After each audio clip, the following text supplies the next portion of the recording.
ay hindi tumigil sa lansangan, kundi aking ibinukas ang aking mga pinto sa maglalakbay. Ang mga taga-ibang bayan hindi tumigil sa langsangan.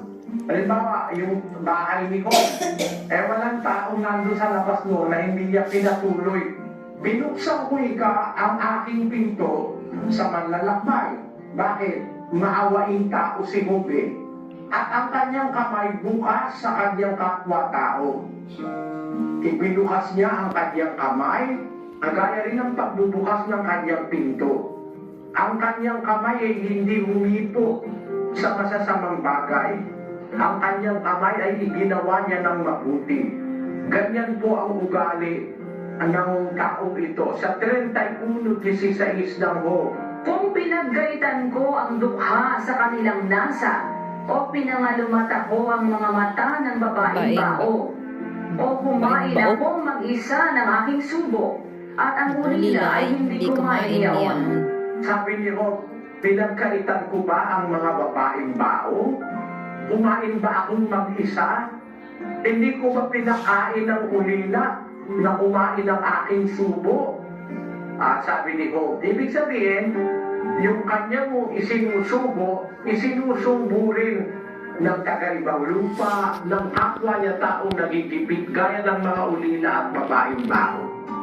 Yan pong pagkamaawain, pagbubukas palad sa kapwa, palatandaan po yan ng tunay na relihiyon. Pakinggan nyo sa Santiago sa 1:27. Pakinggan nyo.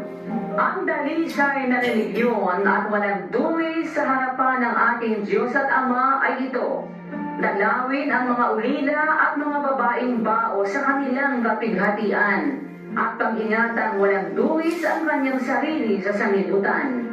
Kaya ang dalisay na relihiyon po mayroong pagkakaawang gawain, pagbubukas palad sa kapwa, mga ulila, mga babaeng bao. Yan yung pagiging maawain sa kapwa. Napakahalaga po niyan. Yung maging bukas ang ating palad sa kapwa-tao, huwag tayong magkakait.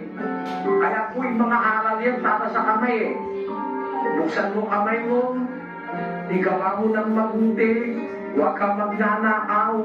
Ayun, huwag kang kukuha ng hindi mo pag-aari. Mga aral ng Diyos yan, huwag kang mananakit.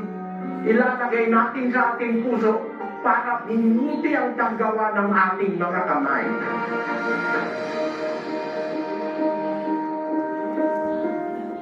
Balikan na po natin ang ating mga kapatid naman sa Digo City, sa Davao del Sur, at ating alamin kung sino po sa ating mga kababayan ang ating namang sama-samang sasakloloan. Kasama po ang members ng Church of God International o MCGI. Naroon po si Brother Arnel Ocon.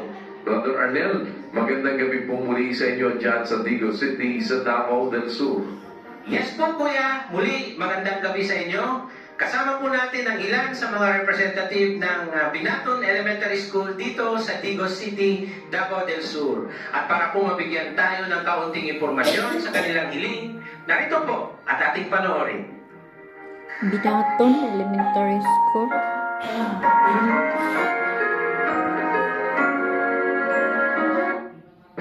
Hi, we're Fiverr, Hi. a global marketplace of freelance